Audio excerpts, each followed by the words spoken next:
Bonsoir, je suis Céleste. Je suis un capteur de rêves de l'espace. Bienvenue dans notre monde fantastique. Ce récit imaginaire vous emportera jusqu'au fin fond de la galaxie. Il arrive parfois qu'un phénomène naturel inconnu nous apparaisse comme une illusion.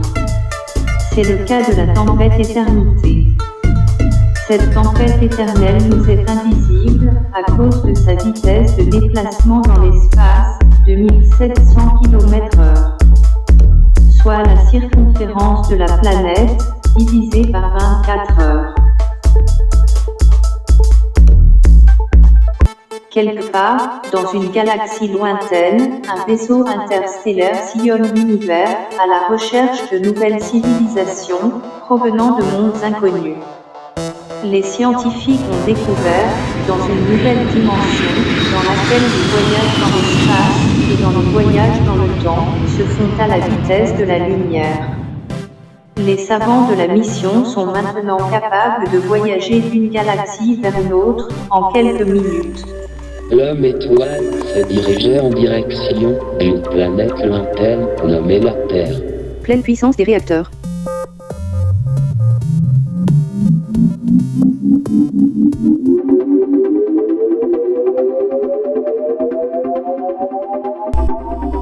Atterrissage dans 5 secondes. 4, 3, 2, 1. Le lendemain, la météo annonça une tempête cosmique sur leur région.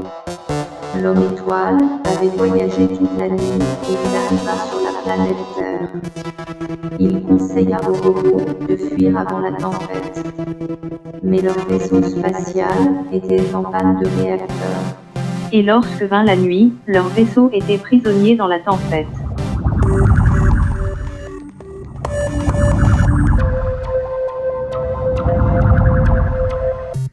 La base des capteurs de rêve de l'espace fut recouverte sous des mètres de neige. L'homme étoile expliqua aux robots la cause de ces changements climatiques.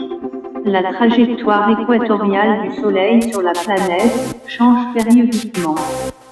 Et l'axe des pôles planétaires dans notre système solaire change lui aussi. Mais heureusement, l'homme étoile rassura les robots en leur disant: ces changements climatiques sont pour ainsi dire un mal pour un bien. Si les régions torrides du globe deviennent des régions glaciaires et inversement de manière périodique, c'est un signe de la providence, car s'il en était autrement, la planète disparaîtrait dans une fission atomique irréversible. Les histoires de science-fiction ont tendance à paraître incroyables et remplies d'illusions parce qu'elles sont la représentation d'un monde qui nous est inconnu, le futur. Nous tombons dans le vortex d'une galaxie. Au secours, Céleste. Vous êtes perdu dans l'espace. Vous êtes dans un rêve très lointain. L'espace autour de vous vous semble irréel. Vous êtes dans un monde du futur. Vous devez remonter dans le passé jusqu'avant le départ de ce voyage. Je vous envoie les paramètres temporels de notre temps présent pour que vous puissiez revenir.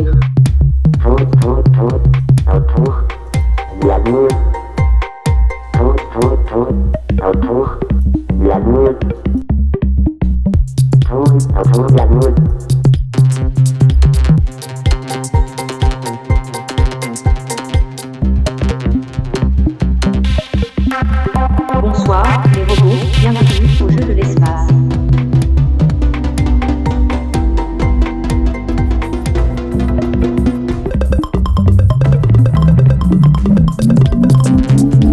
Houston, we have liftoff. Voici l'équipe des robots. Pour le capitaine Bob, le pilote Jack et le navigateur Tom. Nous sommes les meilleurs. Ouais, the best in the West. Nous sommes les champions. Et nous sommes de retour. il y a un tremblement de terre, la plateforme ne cesse de trembler. C'est un rêve. C'est un cauchemar. Que se passe-t-il, Céleste? La plateforme tremble, j'ai peur. Les rêves, c'est comme un monde inventé. Un futur qui n'existe pas encore. Il ne demande qu'à être inventé. Les rêves sont invisibles, ils sont présents partout autour de nous et dans tout l'univers. Seul notre savoir nous permet d'entrevoir une partie de tous nos rêves invisibles qui nous entourent. La compréhension de l'inconnu est une manière de découvrir et de résoudre les phénomènes inexpliqués. Ce n'était pas un cauchemar, la plateforme a vraiment tremblé. C'est un phénomène qui survient quotidiennement, il ne faut pas trop s'en inquiéter. Les tremblements de terre surviennent surtout lorsqu'il y a des éruptions volcaniques. La foudre peut elle aussi faire trembler la terre. La plateforme tremble encore.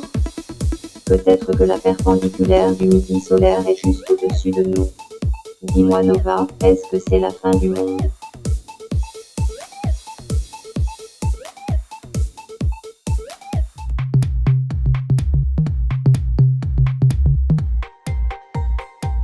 Notre glisseur s'approche d'un champ de météorites. Réduisez la vitesse. Réduisez la vitesse. Contactez la plateforme d'astronomie. L'antimatière de l'invisible devient visible après un changement de vitesse spatio-temporelle du continuum espace-temps. La tempête éternité frappe toujours lors du midi solaire sur Terre, à l'équateur. Avant l'invention du télescope, les astronomes appelaient les planètes des étoiles de faible intensité, donc, une étoile devient une planète lorsque la distance augmente entre le point d'observation et l'objet observé. Une des météorites se déplace en direction de la surface des jeux de l'espace.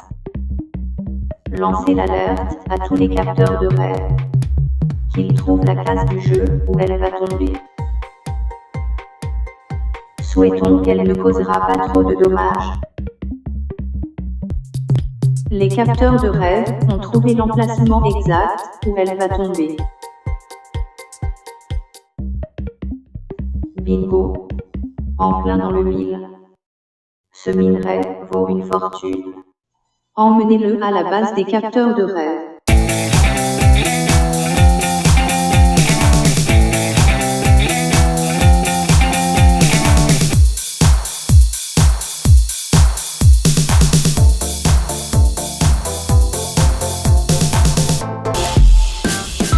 Je me sens libre comme le vent, mais je ne suis qu'un robot.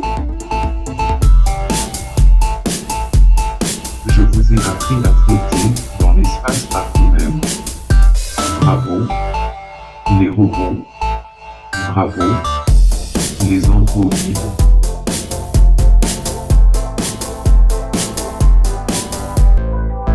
Le voyage des capteurs de rêve de l'espace au pôle Nord était en réalité un voyage scientifique. Les robots avaient pour mission d'installer une balise de localisation de la position de l'angle d'inclinaison du Soleil dans le ciel. Cette mission avait pour but de prouver que la médiane équatoriale terrestre tournoyait partout autour du globe.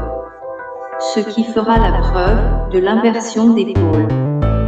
Cela signifierait qu'une latitude devient une longitude et qu'une longitude devient une latitude dans un cycle de plusieurs rotations terrestres. J'ai fait des recherches sur les changements climatiques.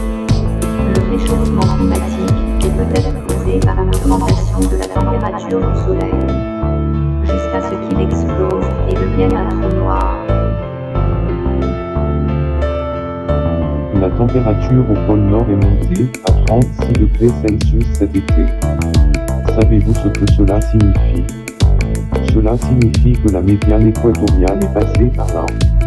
L'angle d'élévation du Soleil est monté de 90 degrés de latitude.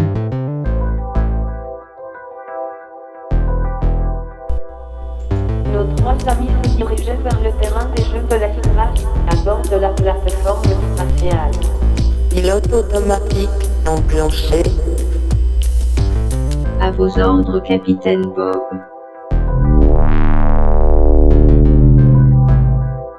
Ça y est, nous vous avons retrouvé. Comment avez-vous aimé votre voyage temporel? C'était très épeurant. Merci Céleste de nous avoir retrouvés. Il y a des milliards d'années, les 3 dimensions n'existaient pas. Go Android, go Android. Le bleu du ciel, obscur et clair, selon l'heure du jour, nous ouvre les portes infinies de la voûte de l'univers.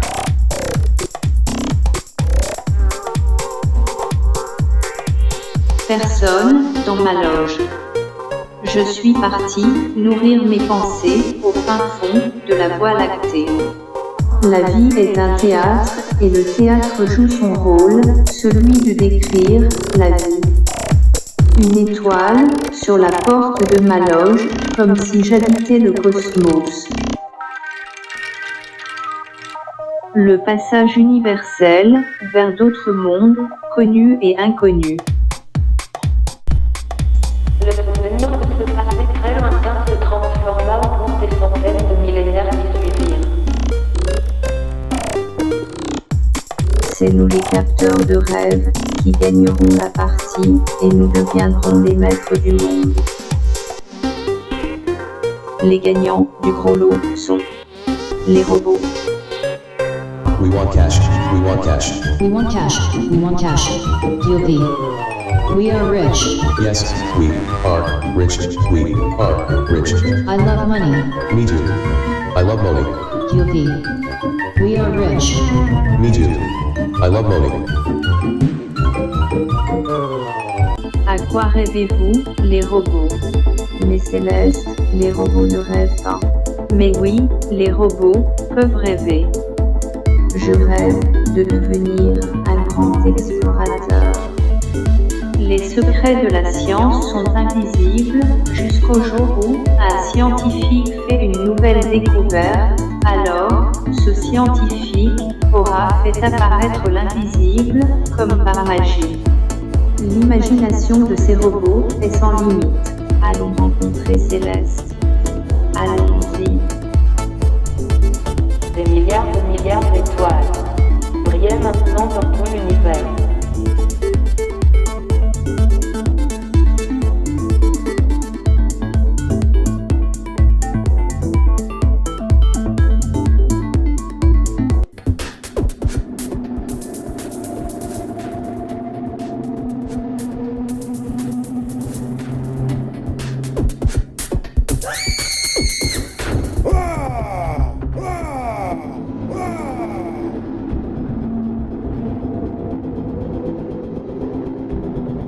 La fin du monde est pour ce soir.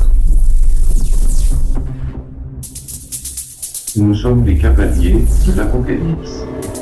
La fin du monde, c'est pour ce soir.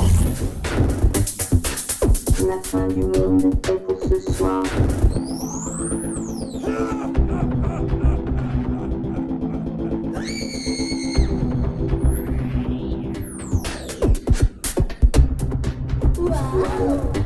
C'est une blague. Dis-nous que c'est pas vrai. Un soir d'Halloween, tout peut arriver. Alors, les robots. Comment aimez-vous votre visite au musée de l'espace? Je vois que vous êtes contents, les robots. Aimez-vous votre visite?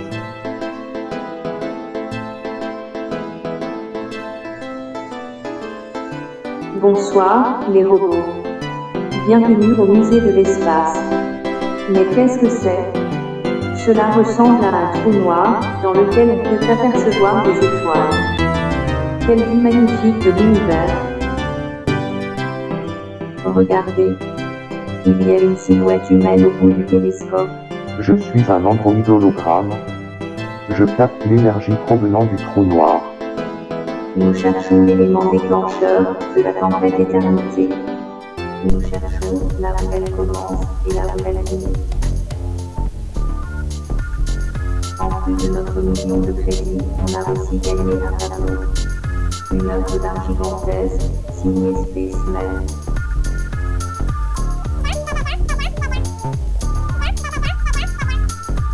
Il est étrange ce plancher. Nous marchons sur des photos noirs et blancs. Allons dans le rôle principal.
Miroir magique.